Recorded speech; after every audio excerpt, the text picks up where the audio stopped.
Katika jangwa kubwa zaidi la kisiasa ya Mashariki ya Kati, mvutano kati ya Iran na Israel umeingia katika hatua mpya ambayo ni hatari pia. Hii ni simulizi ambayo inahusu IRGC, yani Islamic Revolutionary Guard Corps, kikosi cha jeshi cha Iran kilichoahidi kurejea kinyume cha mashambulizi kwa usahihi zaidi na hasira kubwa iwapo Israel itashambulia tena. Kauli hii ilitolewa wakati wa kumbukizi ya Operation True Promise ya pili, shambulio la Irani lililolenga Israel mnamo Oktoba 2024. Baada ya mlolongo wa mauaji ya watu mashuhuri wa Irani na mashambulizi ya kijeshi yaliyoibua hisia kali zaidi,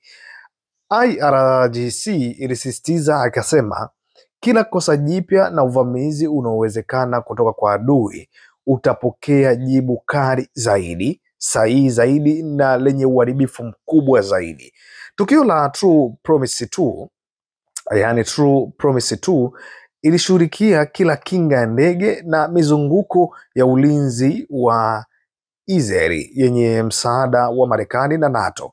likiharibu malengo kwa usahihi na wa kushangaza na kupunguza uaminifu wa mfumo wa ulinzi wa Israel licha ya propaganda na juhudi za kisaikolojia za media na Zionism, yani IRGC ilikuwa inaendelea kubainisha. Kwa ujumla, Iran imefanya mfululizo wa mashambulizi wa True Promise, ikiwemo True Promise 1 ndani ya Aprili 2024, jibu la shambulio la Israel kwenye ubalozi wa Iran nchini Syria; True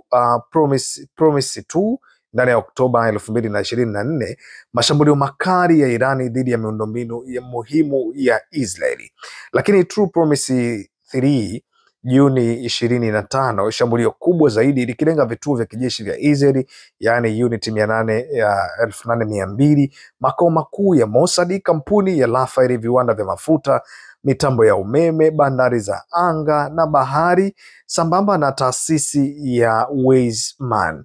Kila operation imekuwa na ufanisi mkubwa zaidi, ikionyesha ukuaji wa uwezo wa Irani na usahihi wa kijeshi unaokinzana na kilele cha ulinzi wa Israeli.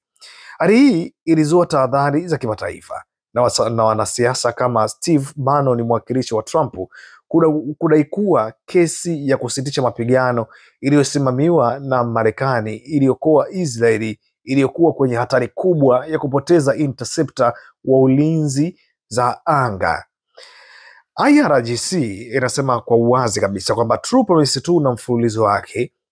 si tu kwa adhabu kali, bali ni ujumbe kwa dunia nzima na kwa utawala wa uongo wa Zionisti kwamba enzi za vitisho bila gharama imekwisha. Kauli hizi zinaashiria hisia kali za mvutano, ikionyesha wazi kwamba Mashariki ya Kati bado ni eneo lenye hofu, ushawishi na nguvu zinazopimwa kila siku. Historia inaendelea kuandikwa na kila shambulio linaongeza wigo wa hofu na mtazamo mpya wa kisiasa, kiusalama na kijiografia, huku dunia ikishuhudia mgongano wa kijeshi na siasa ambao unaathiri mamilioni ya watu.